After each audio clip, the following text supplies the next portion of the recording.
All right, guys, this is question number 5 from the 2017 AB exam. And in this one, you've got two particles moving along the x-axis between time 0 and time 8.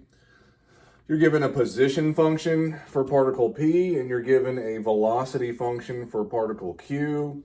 And you're told the position of Q is 5 at time 0. So that'll probably be important at some point. Okay, part A. It says between 0 and 8, when is particle P moving to the left?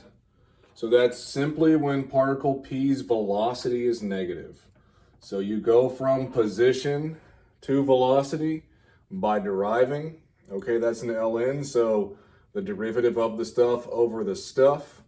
The only thing that's going to make that say 0 or undefined that's in between 0 and 8 is 1, right?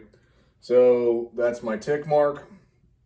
The bottom of this guy, you can think about it for a little while, but the bottom of that guy is going to be positive for this entire interval.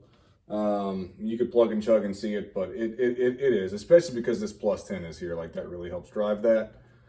Anyway, so you plug in 0.5 or something, you get negative. You plug in 7, you get positive. So there's your number line, and he's moving to the left between 0 and 1. Boom. Part B, between 0 and 8, find all times where the two particles are traveling in the same direction. Okay, well, you already have the velocity function for Q. It was given. So I just factored it, put my zeros on my number line. Okay, something else just to point out, like, don't forget your end caps on either one of these guys, all right? If you're given a closed interval, put your end caps on there. Okay, so then, do your number line. You guys know how to do that. And then you're just looking to see when they have the same sign. So between time 1 and time 3, this guy's positive and this guy's positive, and then they share the same sign again. Between 5 and 8, this guy's positive, and this guy has to be positive there too. So there's your answer there. Pretty easy. Part C, find the acceleration of Q at time 2, and then talk about if the speed's increasing, decreasing, or neither. Okay, so again, we're talking about Q. All right, velocity derives to acceleration. So derive that guy, puts me to here. Plug a 2 in, you get out a negative. Okay, so like -4 is the answer there. And then you're supposed to tell if the speed is increasing or decreasing or neither. Well, we've done this a lot of times at this point. You're just comparing the signs, right? So at time 2, the velocity of Q is positive and the acceleration is negative. Those are different signs, so your speed is decreasing or you're slowing down. And then in part D, find the position of particle Q the first time it changes direction.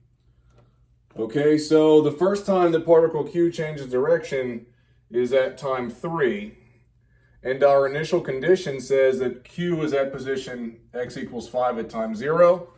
So 5 plus the integration starting at 0, going to 3 of the velocity function, right? You integrate velocity to get to position, bump up and divide, put you to here, plug in the top limit, minus plug in the bottom limit, do arithmetic, you get out 23.